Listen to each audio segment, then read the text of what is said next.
yang Allah abadikan di akhir surat Al-Baqarah 286. Nanti kita tadabburi, kalau cukup waktunya kita bahas tiga-tiganya, tapi kalau nggak cukup mungkin satu atau dua nanti dilanjutkan dengan yang ketiga. Karena di dalam satu ayat ini ada tiga redaksi doa dari kata Rabbana, Rabbana la tu'ahidna inasina au ahtana Rabbana wa la tahmil alaina isran kama hamaltahu ala alladziina min qablina Rabbana wa la tuhammilna ma la taqata lana bih wa'fu 'anna waghfir lana warhamna anta maulana fansurna 'alal qaumil kafirin. Nanti ada tiga doa di akhir surat Al-Baqarah yang akan kita pelajari bersama-sama. Doa ini sesungguhnya adalah doa yang familiar, masih doa yang familiar yang sering hadir kalau ibu-ibu ikut berdoa, banyak asatid yang berdoa dan ditutup dengan doa ini. Kemudian doa ini dijadikan sebagai doa penutup dan itu sudah lazim di telinga kita. Tetapi ketika tadi saya keliling, banyak di antara Bapak Ibu yang belum hafal atau yang belum lancar doa ini. Padahal kalau kita pahami, nanti kalau kita pahami artinya, kita pahami tadzaburnya, dan kita pahami bagaimana keutamaan dari doa ini, maka saya yakin akan menambah semangat Bapak Ibu untuk menghafalkan doa ini. Doa yang sudah kita lazimi dan sering kita dengar ketika kita berdoa dan dijadikan sebagai penutup doa. Semoga Allah mudahkan Bapak Ibu semuanya untuk menghafal doa ini. Salawat serta salam marilah kita tujukan kepada baginda besar Muhammad Sallallahu Alaihi Wasallam beserta keluarganya, kerabatnya, zuriatnya, para sahabat, para tabi'ut tabi'in, dan kita semuanya insya Allah mendapatkan syafaatnya nanti di yaumul kiamah. Amin, amin ya rabbal alamin. Bapak Ibu yang semoga Allah cintai dan semoga Allah rahmati, tentunya saya hanya mengingatkan kenapa kita penting mempelajari doa ini dan kita persiapkan untuk kehidupan bulan Ramadan kita yang sebentar lagi akan hadir dalam kehidupan kita. Karena saya mengingatkan kembali apa yang harus kita tanam di dalam niat kita ketika kita ingin memuliakan bulan Ramadan yang sebentar lagi hadir dalam kehidupan kita. Sebagaimana kita mengambil apa yang dilakukan oleh para sahabat ketika bulan Ramadan segera datang. Karena sahabah yat'unallaha fi sittati asyurin ayyubalighuna Ramadan ayataqabbala minhum amaluhu. Para sahabat dan orang-orang soleh terdahulu, kalau mereka menjalani kehidupan membagi waktu itu menjadi dua. 6 bulan sebelum Ramadan dan 6 bulan setelah Ramadan. 6 bulan sebelum Ramadan mereka selalu meminta kepada Allah ayyubalighuna Ramadan untuk disampaikan atau dimasukkan ke dalam bulan Ramadan. Dan setelah bulan Ramadan mereka tidak pernah putus berdoa kepada Allah untuk diterima amal bulan Ramadan mereka. Ayat taqabbala minhum amaluhu. Untuk menjadikan kita faham bahwa bulan Ramadan bukan sesuatu hal yang biasa. Bulan Ramadan adalah rule di dalam kehidupan kita. Bagaimana kita menjalani kehidupan kita dengan penuh ketaatan. Bapak Ibu tentunya bisa merasakan bagaimana mudahnya kita melakukan ketaatan ketika di bulan Ramadan. Dan harapannya bulan Ramadan itu bukan hanya sekedar bulan yang hadir 1 tahun dalam kehidupan kita, tapi itu menjadi role model atau menjadi kebiasaan kita ketika menjalani ketaatan kita kepada Allah. Maka salah satu keutamaan bulan Ramadan adalah Allah hadirkan bulan Ramadan itu adalah prime time kita untuk berdoa. Karena bulan yang Allah berikan keutamaan ketika bulan itu adalah bulan di mana doa itu banyak dikabulkan. Maka ketika kita belajar adab kita ketika kita berdoa, salah satunya adalah ketika kita pengen doa kita itu melejit ke pintu langit, menembus pintu langit, maka doa itu harus kita pahami artinya dan doa itu harus kita mengerti apa yang kita minta. Banyak orang itu yang berdoa tapi tidak paham dengan apa yang dia minta. Makanya apa yang kita ikhtiarkan dari 6 bulan sebelum kita memasuki bulan Ramadan, nanti insya Allah bulan Ramadan kalau nggak salah bulan Februari ya, kita sudah memasuki bulan Ramadan, kita persiapkan dari sekarang agar bulan Ramadan nanti ketika kita berdoa kepada Allah bukan hanya sekedar rutinitas yang muncul dalam lisan kita, tetapi benar-benar kita pahami artinya.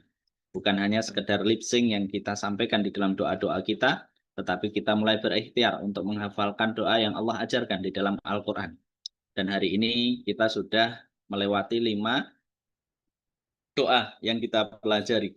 Rabbana atina fid dunya hasanah wa fil akhirati hasanah. Doa yang pertama, doa kedua, Rabbana taqabbal minna innaka antas samiul alim. Doa yang kedua, doa yang ketiga, Rabbana la tuzigh qulubana ba'da idh hadaitana wa hab lana min ladunka rahmah innaka antal wahhab. Doa yang ketiga, doa keempat, Rabbana dzalamna anfusana wa illam taghfir lana wa tarhamna lanakunanna minal khasirin. Doa kelima, Rabbana ighfir lana dzunubana wa li ikhwanina alladziina sabaquna bil iman wa la taj'al fi qulubina ghillan lil ladzina amanu Rabbana innaka ra'ufur rahim. Doa kelima yang kita pelajari. Dan sudah kita tadabburi sama-sama apa yang kita minta dari setiap doa yang setiap pekannya kita berusaha menghafalkan dan berusaha kita tadabburi. Dan hari ini kita belajar doa Rabbana ke-6, ke-7, dan ke-8 yang terdapat dalam satu surat, yaitu surat Al-Baqarah di penutupnya, yaitu ayat 286 yang sudah kita lazimi bersama-sama. Nanti kita tadabburi setiap doa Rabbana di dalam surat Al-Baqarah ayat 286. Ada 3 doa Rabbana di situ. Rabbana la tu'ahidna in nasi'na aw akhtana, Rabbana wala tahmil alaina isran kama hamaltahu 'alal ladzina min qablina, Rabbana wala tuhammilna ma la taqata lana fih, wa'fu 'anna waghfir lana warhamna anta maulana fansurna 'alal qaumil kafirin. Semoga cukup waktunya 3, kalau nggak cukup nanti dilanjutkan pekan depan. Bapak Ibu yang semoga Allah cintai dan semoga Allah rahmati, tentunya kita mengerti betul apa yang kita usahakan pada pagi hari ini. Salah satunya adalah kita mengimani dan kita meyakini tidak ada jalan pintas kita menuju kepada surga kecuali adalah ketika kita duduk di majelis ilmu. Tidak ada perkara yang menjadikan kita cepat masuk ke dalam pintu surga kecuali adalah ilmu, dan kita meyakini siapapun yang bersusah payah di dalam kehidupan dunia untuk melapangkan jalannya menuju ilmu. Ilmu di sini adalah ilmu yang berkaitan dengan perkataan Allah dan Rasul-Nya, maka itulah yang menjadi sebab dia nanti mendapatkan pertolongan di Sirat atau jembatan yang akan menuju kepada surganya Allah. Siapapun yang pengen ditolong di dalam kehidupan akhirat ketika melewati Sirat, maka lapangkanlah jalannya dia ketika di dalam kehidupan dunia untuk mencari ilmu. Wa man sa'alaka tariqan yaltamisu fihi ilman syahalallahu tariqan ilal jannah.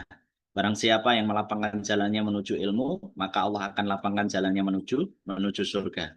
Dan siapapun yang hari ini jauh daripada ilmu, maka kita tidak akan bisa membayangkan bagaimana pertolongan yang Allah berikan nanti dalam kehidupan akhirat ketika melewati Sirat. Maka sebesar apapun usaha Bapak Ibu semuanya, sesusah apapun, seberat apapun, maka berat-beratnya kita di dunia pasti akan Allah ganti dan Allah berikan kelapangan nanti ketika dalam kehidupan akhirat kita, kemudahan kita ketika melewati Sirat. Semoga Allah mudahkan kita semuanya menempuh jalan menuju ilmu di dalam kehidupan dunia, dan Allah mudahkan kita menempuh jalan ketika melewati Sirat yang mengantarkan kita kepada surganya Allah. Amin. Amin insyaallah. Kita mulai pembahasan kita yang pertama di doa Rabbana yang ke-6. Rabbana la tu'ahidna in nasina aw akhtana, yang dimulai di dalam surat Al-Baqarah ayat 106, doa yang pertama dari 3 doa yang ada di dalam penutup surat Al-Baqarah 286. Tentunya ketika kita membahas doa ini, maka harus bagaimana keutamaan surat Al-Baqarah. Bagaimana keutamaan surat Al-Baqarah dan penutup dari surat Al-Baqarah. Tentunya kita paham Bapak Ibu bahwa surat Al-Baqarah itu mempunyai keutamaan yang luar biasa. Perlu saya sampaikan agar Bapak Ibu memahami dan Bapak Ibu mengerti betul bagaimana urgensi kita terhadap surat Al-Baqarah. Surat Al-Baqarah memiliki keutamaan yang luar biasa dibandingkan dengan surat-surat yang lainnya. Makanya Rasulullah Shallallahu Alaihi Wasallam ketika ada suatu safar atau penugasan ketika zaman sahabat dulu, pasti Rasulullah itu menanyakan kepada rombongan safar itu, entah itu di dalam medan jihad atau ekspansi atau penugasan kepada wilayah-wilayah lain. Pertama ditanyakan Rasulullah kepada para sahabat adalah ayyakum afathahu suratul Baqarah. Siapa di antara kalian yang hafal surat Al-Baqarah? Surat Al-Baqarah menjadi tonggak atau menjadi ukuran bagi Rasulullah Shallallahu Alaihi Wasallam ketika menugaskan. Dan siapapun yang para sahabat yang mengatakan hafal dari surat Al-Baqarah, maka dia akan dijadikan sebagai pemimpin rombongan. Rasulullah pun ketika setelah perang atau jihad atau setelah pertempuran, tentunya banyak di antara para sahabat ketika dulu perang melawan kaum musyrikin, banyak di antara para sahabat itu yang meninggal. Maka siapapun yang meninggal di antara para sahabat ketika dikubur, kalau perang habis jihad itu kan tidak dimandikan. Orang yang mati jihad ketika perang selesai, tentunya mereka akan dikubur dalam satu lubang. Karena orang yang mati syahid itu tidak perlu dimandikan, karena nanti mereka akan dibangunkan dari darah-darah mereka yang berkucuran dan darah itu akan masih segar. Kalau nanti di dalam kehidupan mahsyar ada orang yang dibangunkan dan darahnya masih mengucur segar, berarti dia dulu ketika dalam kehidupan dunia darahnya mengalir berperang di jalan Allah dan dia adalah mati syahid. Maka banyak di antara sahabat yang gugur di medan perang dan Rasulullah itu bertanya ketika proses penguburannya dari banyaknya sahabat yang dikubur di dalam satu lubang. Maka sebelum dikubur maka Rasulullah itu akan bertanya, siapa di antara mayat-mayat ini yang hafal surat Al-Baqarah? Kalau para sahabat mengerti dan para sahabat itu mengatakan fulan, si fulan, si fulan, si fulan, maka Rasulullah itu menegaskan yang hafal surat Al-Baqarah masukkan ke dalam lubang yang pertama. Ke dalam lubang yang pertama dan dihadapkan kepada arah kiblat yang pertama. Itu menunjukkan bagaimana besarnya keutamaan surat Al-Baqarah yang dikisahkan oleh Rasulullah Shallallahu Alaihi Wasallam.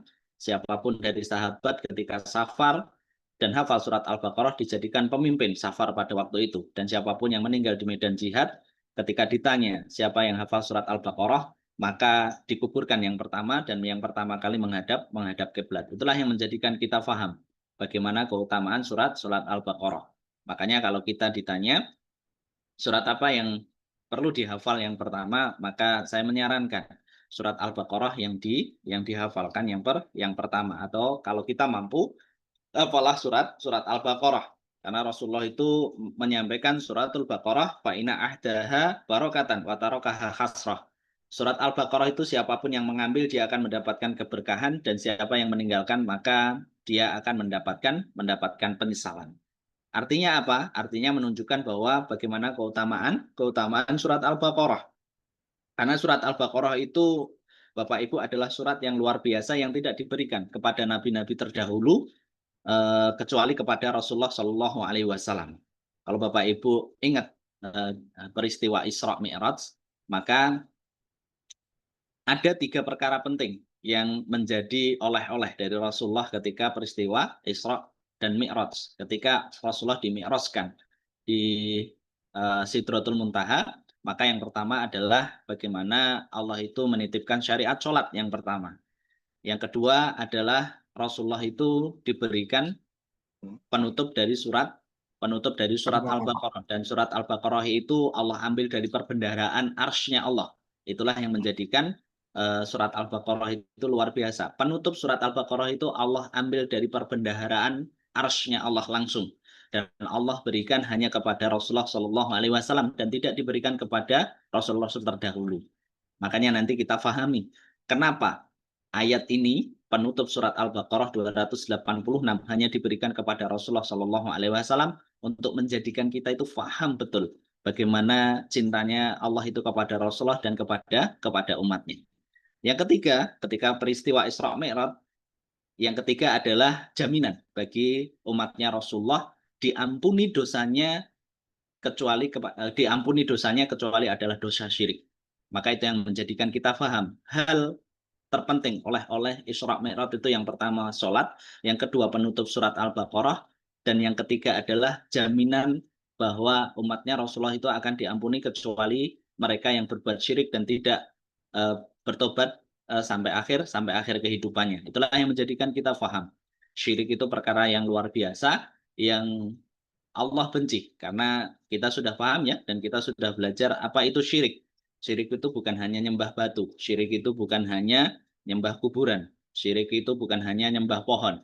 Tapi makna syirik itu anta ja'ala lillahi niddan fahuwa khalaqaka. Kamu datangkan tandingan bagi Allah padahal kamu tahu bahwa Allah itu yang menciptakan kamu. Jadi apapun yang kita datangkan di dalam kehidupan kita untuk menggantikan Allah, maka bisa jadi itu menjadi syirik kita di dalam kehidupan dunia kita. Maka syirik itu ada 4. Ada syirik dalam niat, ada syirik dalam doa, ada syirik dalam taat, ada syirik dalam cinta. Artinya apa? Kita bisa terjerat ke dalam 4 syirik ini kalau kita tidak hati-hati. Apa itu syirik di dalam doa? Ketika kita berdoa kepada Allah, tapi kita juga berdoa kepada selain Allah. Kita meyakini bahwa ada zat yang lain, ada makhluk yang lain yang bisa mengabulkan doa kita. Syirik di dalam doa. Ada syirik di dalam niat. Siapapun yang di dalam kehidupannya meniatkan ketika dia beribadah kepada Allah, tapi tidak diniatkan untuk mencari wajahnya Allah, ketika dia ibadah hanya diniatkan selain Allah, maka hati-hati kita bisa terjerumus ke dalam syirik di dalam niat. Yang ketiga adalah syirik di dalam hal taat. Kalau kita menjadikan taat kita kepada makhluk melebihi taat kita kepada Allah, maka bisa jadi kita masuk di dalam syirik di dalam taat. Kita lebih taat kepada atasan kita, taat lebih taat kepada siapapun makhluk, dan itu mengalahkan taat kita kepada Allah. Hati-hati. Dan yang keempat adalah taat syirik di dalam hal cinta atau mahabbah. Siapapun yang menempatkan cintanya melebihi cintanya kepada Allah dan Rasulnya, maka hati-hati bisa termasuk di dalam syirik. Artinya apa? Kalau kita cinta harta kita melebihi dari cinta kita kepada Allah, kita mencintai pasangan kita melebihi cinta kita kepada Allah, kita mencintai siapapun melebihi cinta kita kepada Allah, maka hati-hati kita bisa masuk ke dalam perkara syirik.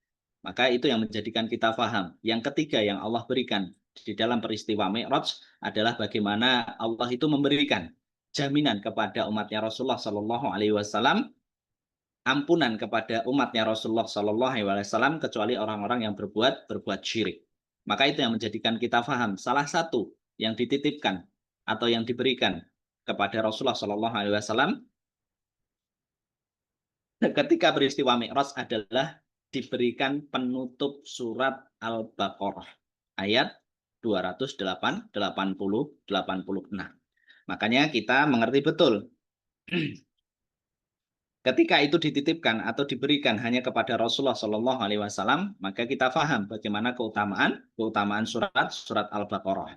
Maka diriwayatkan dari Ubay bin Ka'ab radhiyallahu anhu, beliau berkata, Rasulullah Shallallahu Alaihi Wasallam bersabda kepadaku, wahai Abu Munzir, apakah kamu mengetahui ayat apa yang paling agung di dalam Al-Quran dan yang ada padamu atau yaumul hafal? Maka aku berkata, ayatul kursi. Itu salah satu kenapa surat Al-Baqarah itu memiliki keutamaan yang besar. Karena di dalam surat Al-Baqarah itu ada yang namanya ayat kursi. Dan ayat kursi itu adalah ayat yang paling agung yang ada di dalam Al-Quran. Kemudian keutamaan yang kedua, di dalam surat Al-Baqarah itu ada dua ayat penutup. Dua ayat penutup. Maka Abdullah bin Mas'ud Al-Badri radhiyallahu anhu berkata bahwa Rasulullah Shallallahu Alaihi Wasallam bersabda, dua ayat terakhir dari surat Al-Baqarah, barang siapa membacanya di malam hari, maka dua ayat tersebut akan mencukupi baginya. Artinya apa?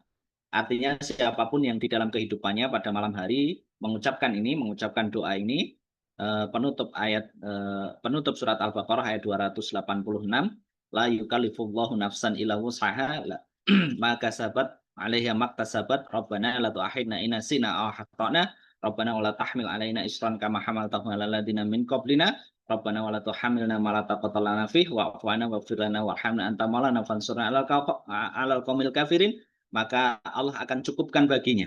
Artinya Allah cukupkan, berarti Allah cukupkan hatinya, Allah cukupkan syukurnya, Allah cukupkan sabarnya, Allah cukupkan kebutuhannya, dan Allah cukupkan dari segala perbendaharaan dunia di dalam kehidupannya. Di dalam hadis yang lain mengatakan bahwa siapapun di dalam kehidupannya, ketika dia masuk rumah dan mengucapkan atau membaca doa yang ada di dalam penutup surat Al-Baqarah, maka setan itu tidak pernah akan bisa singgah di dalam rumah itu.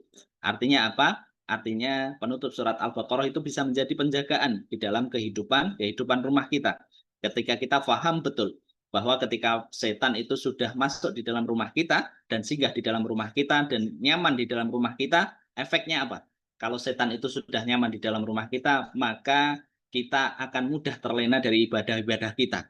Tidur kita tidak pernah dibangunkan oleh Allah karena setan lebih kuat mengganggu kita dan ketaatan-ketaatan yang lain. Kalau kita sudah di dalam rumah dan setan itu nyaman di dalam rumah kita, maka apa? Kita akan berat ketika membuka mushaf di dalam kehidupan kita, dan kita akan berat melakukan ketaatan-ketaatan yang lain.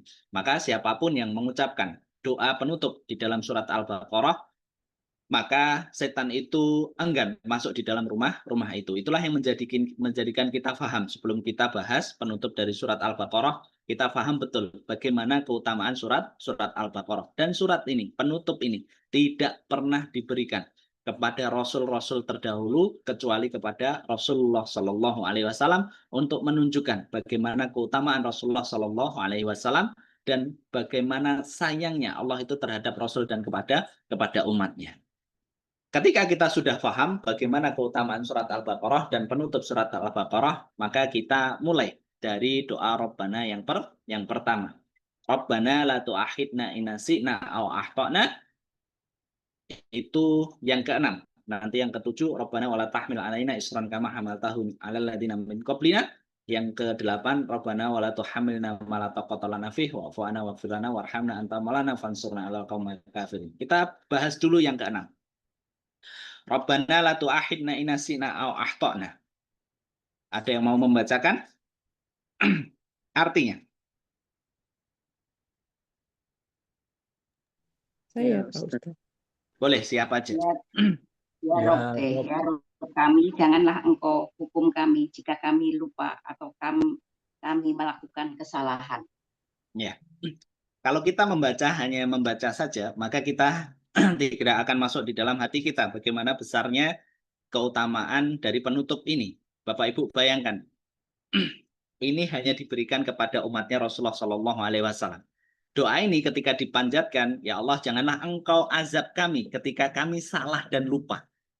Siapapun yang mengucapkan doa ini, Allah itu langsung meresponnya. Iya, aku tidak akan mengazab kalian. Bapak Ibu bayangkan.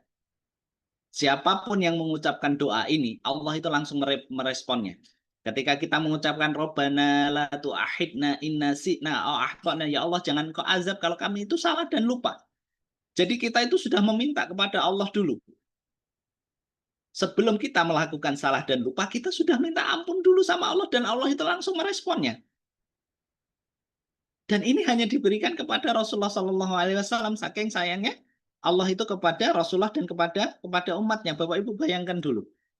Sebelum kita salah dengan doa ini, Allah sudah ampuni dosa kita ketika kita berbuat salah dan lupa. Rabbana la tu'akhidna in nasi'na aw akhtana, ya Allah jangan Kau hukum kami, jangan Kau hadapkan kalau kami itu salah dan lupa. Paham nggak tuh? Bagaimana sayangnya Allah itu kepada umatnya Rasulullah. Allah mengajarkan doa ini karena Allah itu tahu betul bagaimana sifatnya manusia, bagaimana sifatnya kita. Kita disifati dengan lupa, mudah lupa, dan kita itu sering kali berbuat bodoh. Kita disifati dengan zaluman jahula, makhluk yang zalim dan jahil. Jahil itu bodoh. Sifat-sifat buruk yang ditelkatkan Allah di dalam kehidupan kita itu menjadikan kita itu mudah lupa dan mudah berbuat dosa dengan apa yang kita lakukan. Ketika doa ini Allah berikan kepada Rasulullah Shallallahu Alaihi Wasallam kepada umatnya, Rabbana la tu'akhidna in nasi'na aw akhtana, ya Allah jangan azab kami kalau kami nanti salah dan lupa. Kita sudah minta maaf duluan sebelum kita melakukan dosa dan melakukan kesalahan. Itu kan luar biasa Bapak Ibu, yang tidak diberikan kepada umat-umat terdahulu. Makanya saya sering mengatakan, hutang kita kepada Rasulullah itu lebih besar daripada hutang kita kepada Bapak Ibu kita. Kalau Allah itu tidak sayang dan Allah itu tidak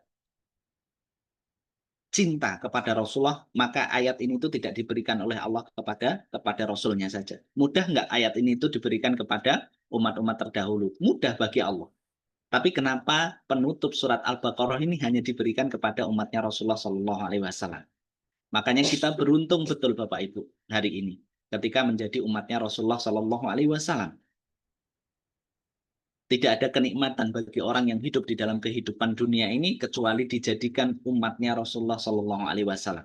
Bahkan sampai Nabi Musa itu iri kepada umatnya Rasulullah. Kalaulah saya itu bisa dihidupkan kembali, saya itu pengen jadi umatnya Rasulullah Shallallahu Alaihi Wasallam. Itu Nabi Musa. Itu Nabi Musa. Kalaulah saya bisa dijadikan atau saya boleh meminta kepada Allah, maka saya pengen dijadikan sebagai umatnya Rasulullah Shallallahu Alaihi Wasallam. Yang jadi masalah apa? Yang jadi masalah banyak di antara kita. Ketika diberikan kenikmatan menjadi umatnya Rasulullah Shallallahu Alaihi Wasallam, tapi kita sering lalai dan sering lupa terhadap orang yang sangat berjasa di dalam kehidupan kita. Bahkan kita tidak pernah punya keinginan untuk mengenal Nabi kita. Belajar sirahnya saja tidak pernah baca. Sirah Nabawiyahnya saja tidak pernah baca. Kapan Rasulullah lahir, istrinya berapa, anaknya berapa, bagaimana perjuangan beliau, bagaimana hijrahnya beliau, kita tidak pernah mau membaca sirahnya. Tapi kalau sinetron dari episode pertama sampai episode 100 pun kita ingat dan kita hafal bagaimana alur ceritanya. Tapi Nabi kita yang sangat berjasa dalam kehidupan kita tidak pernah kita mau belajar sirahnya. Maka itu yang menjadikan kita faham. Ketika kita berdoa, Rabbana la tu'akhidna in nasina aw akhtana, itu menjadikan kita mengerti betul. Kita sudah minta maaf duluan kepada Allah.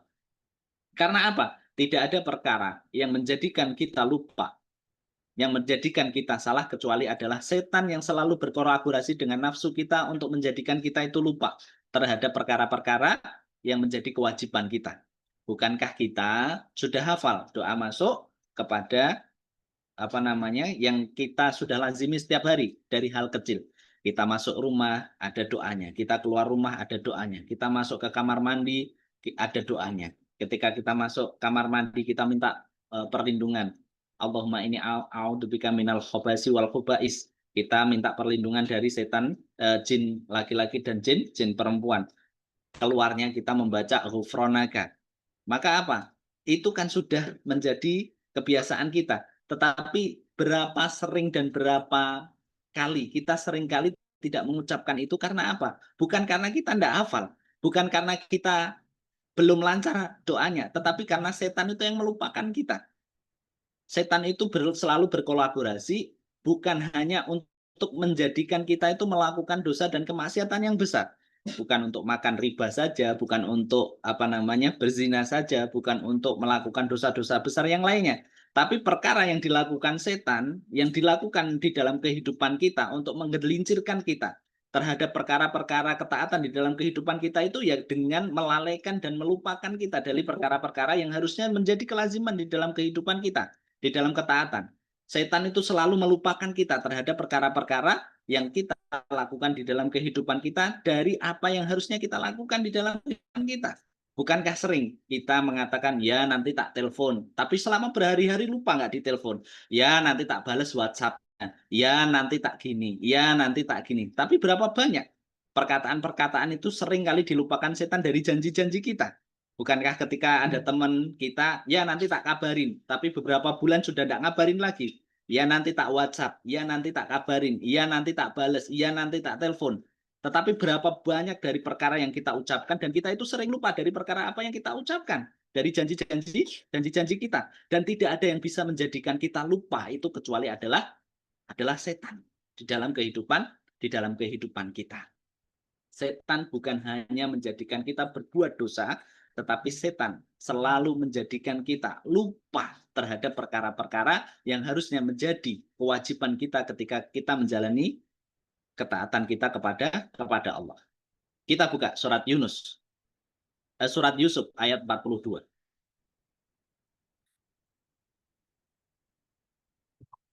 Dalil yang menjadikan kita faham, tidak ada perkara yang bisa melupakan kita kecuali adalah kolaborasinya setan. Ada yang mau membacakan ayatnya? Surat Yusuf ayat 42. 43, 42 ya, 42. Izin boleh Ustadz? Ya, monggo silahkan. Artinya kemauan nggih. Ya, artinya saja. Nggih. Dia Yusuf berkata kepada orang yang diketahuinya akan selamat di antara mereka berdua. Jelaskanlah keadaanku kepada tuanmu. Kemudian setan menjadikan dia lupa untuk menjelaskan keadaan Yusuf kepada tuannya. Karena itu dia Yusuf tetap dalam penjara beberapa tahun lamanya. Ya. Ayat ini menjelaskan bahwa tidak ada yang menjadikan kita kecuali adalah setan di dalam perkara urusan kita kepada Allah. Kisah ini menjelaskan Nabi Yusuf itu ketika di penjara itu berpesan kepada temannya. Karena Nabi Yusuf itu tahu bahwa temannya ini akan selamat dan akan keluar terlebih dahulu. Apa yang disampaikan Yusuf? Tolong ceritakan apa yang terjadi padaku dan apa yang menjadikan aku itu di penjara kepada penguasa pada waktu itu. Tetapi apa yang setan lakukan terhadap temannya Yusuf? Ketika temannya Yusuf itu keluar dari penjara, maka setan itu melupakan perkara itu. Di sini Allah menyampaikan fa'ansahus syaitanu, dan setan itu melupakan pesan Nabi Yusuf kepada temannya, yang menjadikan temannya itu nggak cerita yang sebenarnya yang terjadi kepada Nabi Yusuf, sehingga apa? Nabi Yusuf tetap dihukum selama 70, tetap di penjara selama 70 tahun. Kalaulah apa yang dipesankan Nabi Yusuf itu diceritakan kepada penguasa hari itu, maka Nabi Yusuf pasti akan keluar dan penguasa pada waktu itu akan mengerti betul apa yang terjadi dengan Nabi Yusuf dan kesalahan dan apa yang dilakukan oleh Nabi Yusuf. Tapi apa yang terjadi? Setanlah fa'ansa husyaitonu. Setan yang melupakan perkara itu, sehingga apa? Temannya tidak menceritakan perkara itu kepada penguasa waktu itu, dan Yusuf di penjara selama 7 tahun. Dan itulah yang menjadikan kita paham apa yang sering kita lupakan dari perkara-perkara yang harusnya menjadi ketaatan kita kepada Allah, maka itulah yang dilakukan setan di dalam kehidupan kita. Makanya dengan doa ini adalah penawar bagi kita semuanya ketika kita memiliki sifat lupa yang menjadikan kita itu sering kali berbuat salah di dalam kehidupan kita. Maka dengan doa Rabbana la tu'ahidna inna si'na au ahtana, kita meminta kepada Allah, ya Allah, jangan engkau azab, jangan engkau hukum saya kalau saya itu salah dan lupa. Dan Bapak Ibu bayangkan, ini hanya diberikan kepada umatnya Rasulullah Shallallahu Alaihi Wasallam. Betapa beruntungnya kita. Dan yang perlu kita telisik di dalam kehidupan kita, sudah seberapa banyak kita meminta ini. Kita meminta doa ini. Kalau kita masih suka lupa di dalam kehidupan kita lupa panggilan Allah, kita lupa dari mushaf kita lupa dari ketaatan kita lupa dari janji-janji kita lupa dari perkara-perkara yang kita ucapkan tapi tidak kita jalankan dari janji kita lupa bayar hutang kita lupa, dilupakan oleh setan dari perkara-perkara itu. Inilah obat penawarnya, agar apa? Agar Allah membimbing kita. Rabbana la tu'ahidna inna si'na au ahtona. Ya Allah, kalau saya lupa ya Allah, maka jangan azab saya. Kalau saya lupa, jangan azab saya. Mungkin ada yang bertanya, bukankah kalau lupa itu tidak ditetapkan hukumnya? Bukankah kalau lupa itu tidak ada hukumnya atau kita akan diampuni? Betul. Tetapi orang yang beriman itu akan selalu khawatir terhadap perkara-perkara yang bisa menjerumuskan dia ke dalam neraka. Ke dalam neraka. Bukankah kita ingat apa yang dikatakan oleh Abdullah bin Mas'ud atau Ibnu Mas'ud? Ibnu Mas'ud itu berkata, ya raudunupul jibal fahtarohu alaiha. Orang beriman itu melihat kesalahan dan melihat dosa itu sebagaimana dia itu berdiri di atas tebing dan berdiri di atas jurang, maka dia itu takut kalau dia itu tergelincir dari jurang itu dan dia masuk ke dalam jurang itu. Maka orang beriman itu selalu khawatir terhadap perkara-perkara yang bisa menjadikan dia sekecil apapun. Perkara itu ketika itu bisa membawa dia ke dalam jurang neraka, ke dalam perkara-perkara yang tidak diridhoi oleh Allah, maka dia akan segera untuk memperbaiki dari setiap perkara buruk yang dia lakukan di dalam kehidupan kita. Maka ketika kita paham betul yang menjadi sifat buruk kita, yang menjadi sifat yang Allah sematkan di dalam kehidupan kita. Kalau kita itu suka lupa, suka berbuat dosa, suka mengulangi dosa, maka kebutuhan kita terhadap doa ini sungguh sangat luar biasa ketika kita mengucapkan Rabbana la tu'akhidna inna si'na au ahtokna. Ya Allah, jangan azab saya kalau nanti saya itu berbuat lupa dan salah. Untuk menjadi penawar obat salah dan lupa di dalam kehidupan kita. Itu yang menjadikan kita paham dan kita pelajari doa yang Rabbana yang keenam yang ada di dalam penutup dari surat Al-Baqarah. Sekarang kita telisik dan kita ingat betul di dalam kehidupan kita. Berpuluh-puluh tahun kita hidup. Sudah seberapa sering kita meminta doa ini di dalam kehidupan kita. Sudah berapa basah lisan kita ketika kita meminta. Mungkin kita sering dilupakan dari kewajiban kita. Kita sering dilupakan dari perkara lisan kita. Ketika kita berjanji, ya nanti tak kabarin, ya nanti tak WhatsApp, ya nanti tak lakuin. Tapi kita sering lupa dari perkara-perkara yang kita ucapkan.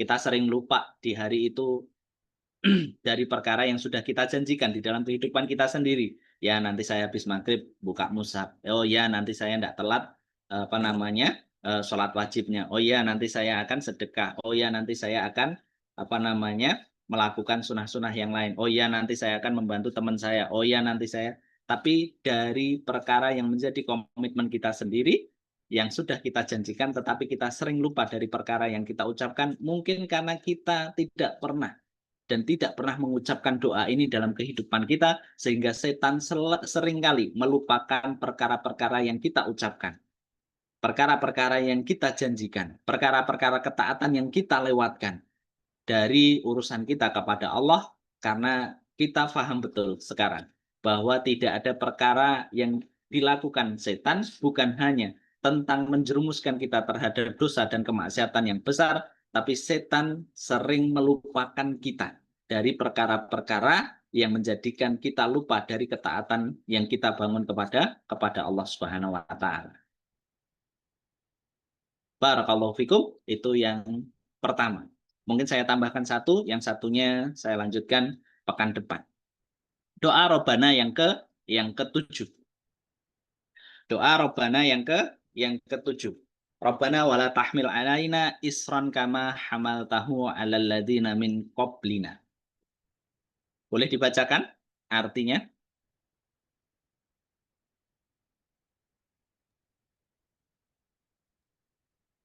Ya, Ustaz. Silakan Ibu.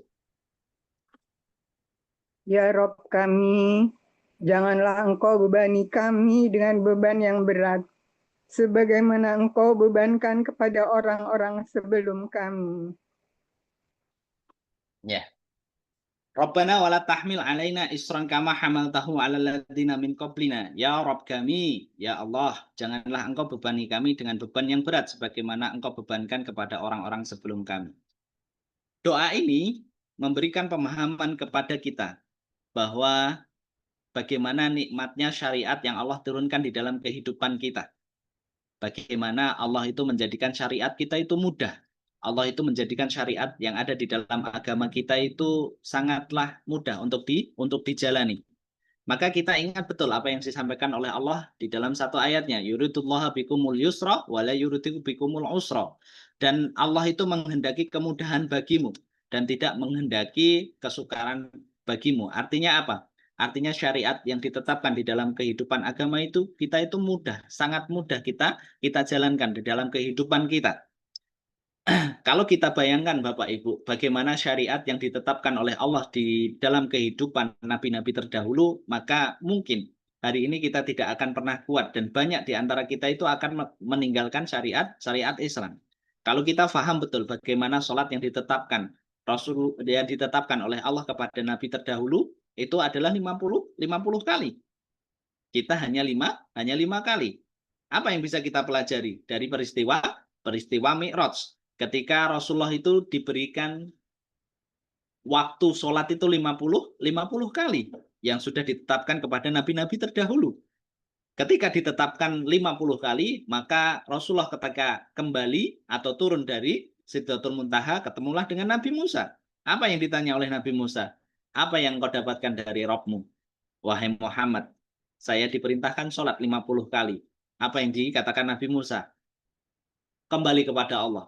Minta keringanan kepada Allah. Umatmu tidak akan pernah mampu 50 kali. Kemudian Nabi Muhammad kembali minta keringanan. Jadi 45. Jadi 40. Bolak-balik. Ketemu Nabi Musa minta keringanan lagi. Ketemu Nabi Musa minta keringanan kali. Sampai 9 kali bolak-balik. Dan yang terakhir ketika sudah ditetapkan 5 waktu, Nabi Musa pun masih berkata kepada Rasulullah SAW, balik lagi kepada Rabbmu minta keringanan. Sesungguhnya saya sudah malu kepada Allah, sudah banyak keringanan yang diberikan kepada umatku. Maka apa yang dikatakan Nabi Musa? Sesungguhnya 5 pun itu akan masih menjadi berat bagi umatmu. Tetapi karena Rasulullah malu kebolak-balik kepada Allah sudah 9 kali bolak-balik dari 50 kali menjadi 5 kali, maka itu yang menjadikan kita paham syariat yang ditetapkan pada umat-umat terdahulu itu lebih berat daripada syariat yang ditetapkan di dalam kehidupan umatnya Rasulullah SAW. Maka doa ini mengajarkan kepada kita, Rabbana wala tuhammilna ma la taqata lana fi, Rabbana wala tahmil alaina isran kama hamaltahu ala alladziina min qablina. Jangan engkau bebankan beban yang berat kepada kami sebagaimana beban yang engkau berikan kepada orang-orang sebelum kami. Bukankah taubat kita itu berbeda dengan taubatnya orang-orang terdahulu, dengan orang-orang yang beriman terdahulu? Kalau taubatnya zaman Nabi Musa, itu kalau berbuat syirik, maka taubatnya adalah apa? Wala taqnatu anfusakum. Dia harus membunuh dirinya sendiri. Itu taubatnya zamannya Nabi Musa ketika berbuat syirik. Kalau kita hari ini, taubat kita masih diterima sampai sakaratul maut kita atau sampai nyawa kita itu masih sampai di kerongkongan. Kalau kita benar-benar bertobat dengan dosa kita dengan taubatan nasuha, maka Allah akan menerima tobat kita. Tidak perlu membunuh kita sendiri. Maka kita belajar dari doa ini ketika kita minta agar tidak diberikan beban yang berat di dalam kehidupan kita sebagaimana beban yang berat dari syariat ini pada umat-umat terdahulu untuk menjadikan kita paham begitu mudahnya Allah itu menjadikan syariat ini di dalam kehidupan kita. Nikmatnya syariat Islam itu di dalam kehidupan kita. Bagaimana syariat yang Allah tetapkan itu mudah.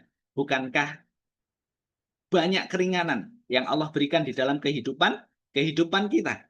Kalau kita sholat tidak bisa dengan berdiri, kita boleh dengan duduk. Kalau nggak bisa dengan duduk, maka kita boleh dengan tidur. Kalau tidak boleh dengan tidur, kita boleh dengan berbaring. Bahkan sampai kalau kita tidak bisa menggerakkan anggota tubuh kita hanya bisa menggunakan isyarat di dalam anggota badan kita. Kalau nggak bisa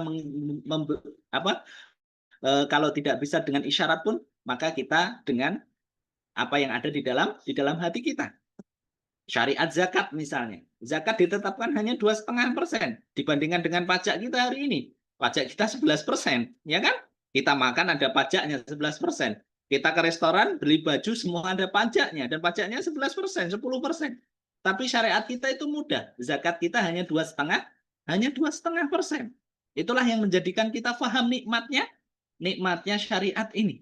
Maka kalau hari ini ada orang yang mengatakan, semua agama itu sama, maka hati-hati. Siapapun orang muslim yang mengatakan agama itu semuanya sama, maka segeralah bertobat kepada Allah. Karena tidak semuanya agama sama. Mungkin agama semuanya mengajarkan kebaikan, tapi tidak semua agama itu mengajarkan kebenaran. Agama ini bukan hanya dituntut untuk baik, tetapi agama ini dituntut untuk benar. Kalau agama ini hanya dituntut untuk baik, maka tidak diperintahkan atau tidak diturunkan Rasulullah SAW untuk mengajarkan kepada kita bagaimana cara kita menyembah Allah dengan syariat-syariat yang sudah ditetapkan. Baik itu belum tentu benar. Berapa banyak orang yang baik tapi masuknya di dalam kehidupan neraka. Berapa banyak orang yang baik tapi ujung kehidupannya adalah neraka. Bagaimana kita paham betul? Kita belajar sedikit dari kisahnya pamannya Rasulullah SAW. Bapak Ibu paham dan tahu bagaimana perjuangan pamannya Rasulullah yang namanya Abu Thalib? Mungkin hari ini apa yang kita berikan kepada agama kita tidak akan pernah bisa mengalahkan apa yang diberikan Abu Thalib kepada Muhammad. Bagaimana dadanya itu diberikan untuk melindungi Rasulullah SAW dari orang kafir Quraisy. Hartanya ketika Rasulullah diboikot, Abu Thalib pun ikut diboikot. Ketika Rasulullah kesulitan, Abu Thalib pun kesulitan. Dan Abu Thalib itu pun selalu hadir yang pertama untuk membela Rasulullah. Ketika Nabi Muhammad itu diancam dibunuh, ketika Abu Thalib itu masih hidup, tidak ada yang pernah bisa menyentuh yang namanya Muhammad SAW. Kurang baik gimana perjuangan pamannya Rasulullah SAW di dalam mendukung dakwahnya. Tetapi ketika di dalam akhir kehidupannya tidak beriman kepada Allah dengan iman yang benar, maka apa yang menjadikan Abu Thalib itu apa? Dimasukkan Allah di dalam neraka. Doa Rasulullah yang menjadikan azab yang diterima Abu Thalib itu diringankan oleh Allah. Ketika Abu Thalib di ujung kematiannya, Rasulullah hadir sebagai seorang keponakan yang takzim kepada pamannya. Ketika Rasulullah itu mengucapkan qulu kalimatin uhajjibuka indallah. Ya Allah, ya pamanku, ucapkan satu kalimat yang bisa menjadikan hujah pembelaanku di hadapan Allah. Rasulullah itu pengen di akhir kehidupannya, pamannya itu apa? Mengucapkan asyhadu alla ilaha illallah wa asyhadu anna Muhammadar Rasulullah. Kalau kalimat itu sampai terucap di lisannya Abu Thalib, maka tidak ada tempat yang lain kecuali adalah surga. Tetapi apa yang menjadikan Abu Thalib di ujung kehidupannya tidak mengucapkan itu? Karena ketika Rasulullah datang menemani Abu Thalib ketika sakaratul maut, hadirlah paman yang lainnya, yaitu Abu Lahab. Ketika Abu Lahab itu berkata, la targhabu min millatina arba'ina ya Abi Thalib. Apakah kamu akan meninggalkan agama yang sudah lama engkau peluk dan engkau fahami, sehingga menjadikan Abu Thalib itu enggan atau Abu Thalib itu segan atau Abu Thalib itu tidak enak kepada Abu Lahab, yang menjadikan sampai ujung kematiannya Abu Thalib itu tidak mengucapkan kalimat syahadat. Dan apa yang disampaikan oleh Rasulullah di doanya, ya Allah ringankanlah hisab pamanku. Abu Thalib itu ditempatkan di neraka jahanam, di puncaknya neraka jahanam atau di permukaannya neraka jahanam, di mana api neraka itu menyentuh mata kakinya Abu Thalib, tetapi mendidih isi otaknya Abu Thalib. Padahal neraka jahanam itu adalah neraka tingkatan paling atas, tingkatan yang paling ringan. Ada di bawahnya ada neraka jahim, neraka hawiyah, neraka sahor, dan neraka bagi orang-orang munafik di yang paling bawah. Sudah ditempatkan di neraka yang paling atas, tetapi apinya menyentuh mata kakinya Abu Thalib dan mendidih isi otaknya. Itulah menjadikan kita paham kisah yang pertama. Tidak selalu yang baik itu benar. Karena agama ini bukan hanya butuh baik, tapi butuh yang benar. Kisah kedua yang pengen saya sampaikan. Bapak Ibu mungkin pernah dengar namanya Abdullah bin Jun'an. Orang yang hidup di zaman Rasulullah SAW. Begitu baiknya Abdullah bin Jun'an.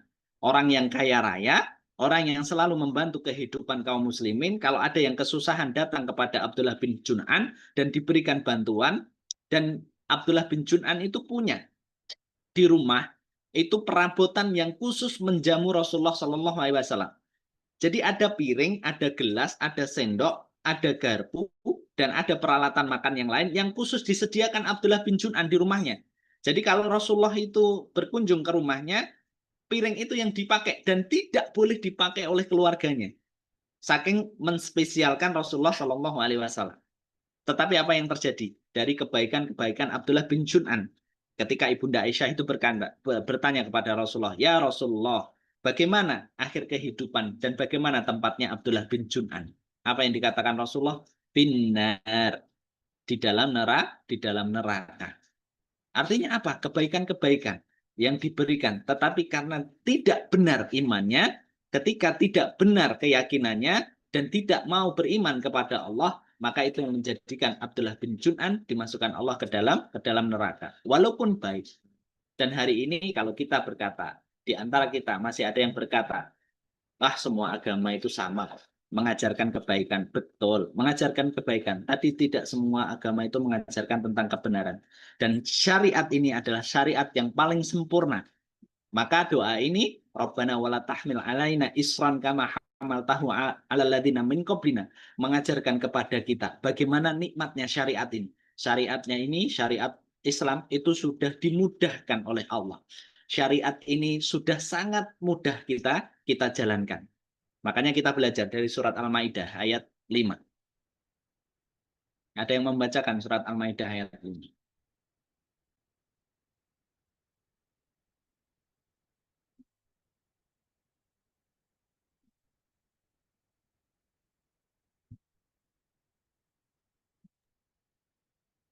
Saya Pak Ustadz, insya Allah. Silakan.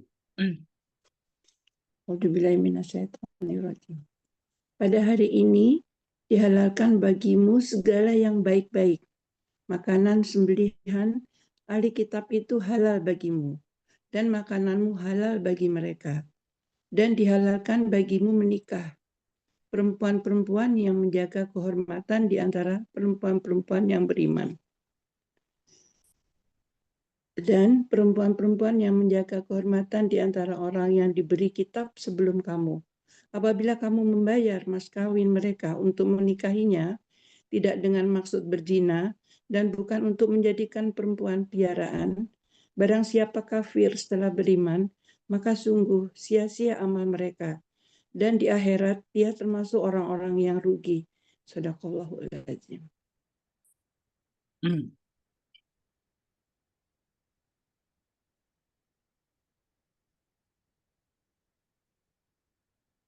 Sebentar Ibu, Al-Maidah ayat 5.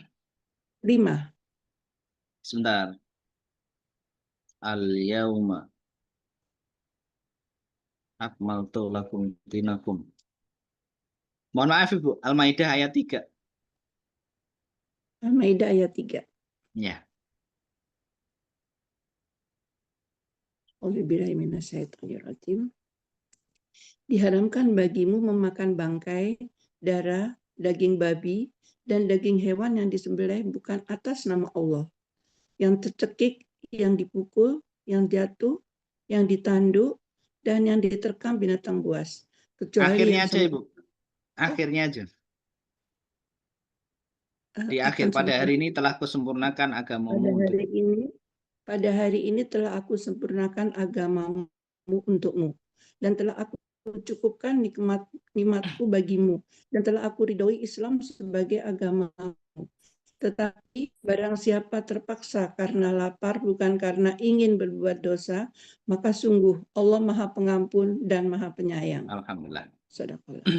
Ketika ayat ini diturunkan ketika Rasulullah itu haji yang terakhir.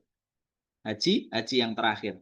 Ayat ini diturunkan ketika Allah itu menyampaikan al-yauma akmaltu lakum dinakum wa atmamtu alaikum ni'mati wa raditu lakum islami dinan. Kenapa ini saya sampaikan? Karena banyak di antara orang-orang yang sudah beriman kepada Allah, maka banyak di antara mereka itu selalu mengatakan, semua agama itu sama kok, mengajarkan tentang kebaikan. Maka ayat ini menampik apa yang mereka katakan dari perkataan mereka kalau semua agama itu sama. Allah sudah menyampaikan, al-yauma akmaltu lakum dinakum wa amamtu alaikum nikmati wa raditu lakum islami dina. Pada hari ini telah aku sempurnakan agamamu untukmu dan aku telah cukupkan nikmatku kepadamu. Dan telah aku ridhoi Islam itu sebagai agamamu. Ini menunjukkan bahwa tidak ada agama yang diridhoi oleh Allah kecuali adalah agama Islam. Untuk menjadikan kita paham, tidak semua syariat itu sama. Tidak semua agama itu sama. Hanya Islam agama dan syariat yang telah Allah sempurnakan. Dan ketika ayat ini diturunkan, orang Yahudi, Bani Israel itu berkata, kalaulah ayat ini diturunkan kepada Nabi sebelum kami, atau Nabi yang mereka yakini, bukan Nabi Muhammad, maka kami akan jadikan hari diturunkan ayat ini adalah hari besar selama 1 tahun. Saking apa? Saking Bani Israel itu menghendaki betul ayat ini itu pengen diturunkan kepada nabi mereka sebelum Rasulullah Shallallahu Alaihi Wasallam. Tapi ayat ini Allah turunkan kepada Rasulullah Shallallahu Alaihi Wasallam untuk menyempurnakan agama, menyempurnakan syariat Islam. Dan ayat ini diturunkan ketika haji terakhirnya Rasulullah Shallallahu Alaihi Wasallam, haji wada. Dan ini menjadikan kita paham al-yauma akmaltu lakum dinakum wa amamtu alaikum bi ni'mati raditu lakum islami dina. Pada hari ini telah aku sempurnakan agamamu untukmu dan telah aku cukupkan nikmat bagimu dan aku telah ridho bahwa Islam itu menjadi agama bagimu. Artinya apa? Menjadikan kita paham. Tidak ada syariat yang lebih sempurna dan tidak ada syariat yang paling mudah kita jalankan di dalam kehidupan kita kecuali adalah syariat yang Allah turunkan yaitu Islam. Yang jadi pertanyaannya sekarang, kalau syariat ini sudah dimudahkan oleh Allah, tapi banyak di antara kita yang belum mampu melakukannya, masih banyak orang yang tidak bisa melakukannya. Maka pertanyaannya, kenapa ketika syariat ini sudah diberikan mudah, tapi masih banyak orang yang belum bisa melakukannya? Maka yang salah bukan orang yang tidak mampu melakukannya, tapi adalah perangkat yang ada di dalam orang itu. Kalau sudah ditetapkan sholat 5 waktu, tapi masih banyak orang yang tidak bisa sholat 5 waktu, maka apa? Yang salah bukan syariatnya, tapi yang menjalankannya. Kalau sudah diberikan syariat yang mudah, tapi tidak bisa mampu melakukannya, sudah diberikan syariat untuk menutup aurat dengan berjilbab, masih banyak orang yang tidak mampu. Yang salah bukan syariatnya, tapi adalah perangkat yang ada di dalam orang itu. Kalau diberikan syariat yang mudah, tetapi banyak orang yang belum mampu, maka yang salah itu bukan syariatnya, tetapi adalah perangkat yang ada di dalam syariat itu. Logikanya sederhana, Bapak Ibu. Logikanya sederhana. Kalau ada di dalam satu kelas, gurunya ngajar, muridnya ada 40, kemudian diberikan ujian, yang 20 bisa jawab, yang 20 nggak bisa jawab. Yang salah gurunya atau muridnya? Yang salah muridnya, bukan gurunya. Kecuali dari 40 itu nggak bisa jawab semuanya. Berarti mungkin yang salah adalah gurunya. Pertanyaan yang diberikan mungkin belum pernah diajarkan. Dan yang menjadi koreksi adalah gurunya. Tapi kalau dari 40 murid itu, 20-nya bisa jawab, 20-nya nggak bisa jawab, maka yang salah itu bukan pertanyaannya. Tapi yang salah adalah perangkat yang ada di dalam murid yang tidak bisa. Begitu juga dengan kita. Ketika syariat ini sudah dimudahkan oleh Allah, Allah itu sudah mengatakan bahwa tidak menjadikan kita itu sulit di dalam beragama. Dijadikan kita beragama dengan agama ini itu agama yang mudah untuk dilakukan. Tetapi banyak yang belum bisa melakukan.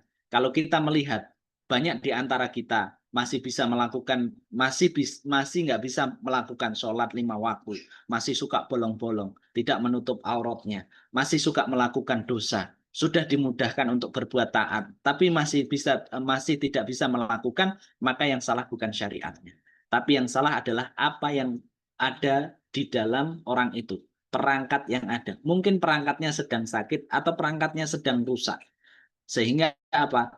Butuhnya doain. Rabbana wala tahmil alaina isran kama hamaltahu ala ladzina min qablina.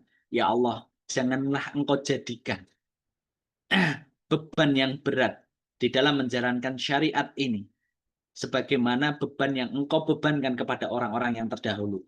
Untuk menjadikan kita faham Bapak Ibu dari doa ini. Begitu nikmatnya syariat Islam itu dalam kehidupan kita. Begitu mudahnya Allah itu memudahkan syariat ini. Allah itu memberikan rukhsah yang banyak.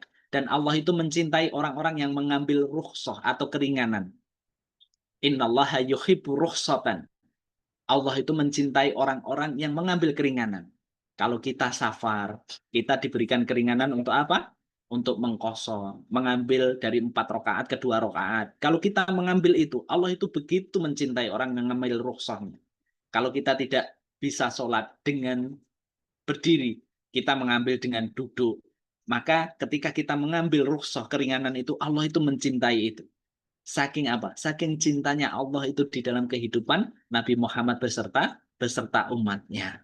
Doa ini Bapak Ibu mengajarkan kepada kita bagaimana mudahnya syariat itu dijalankan di dalam kehidupan kita dan bagaimana nikmatnya Islam itu di dalam kehidupan kita untuk mengajarkan kepada kita agar kita tidak diberikan beban yang berat ketika menjalani agama ini.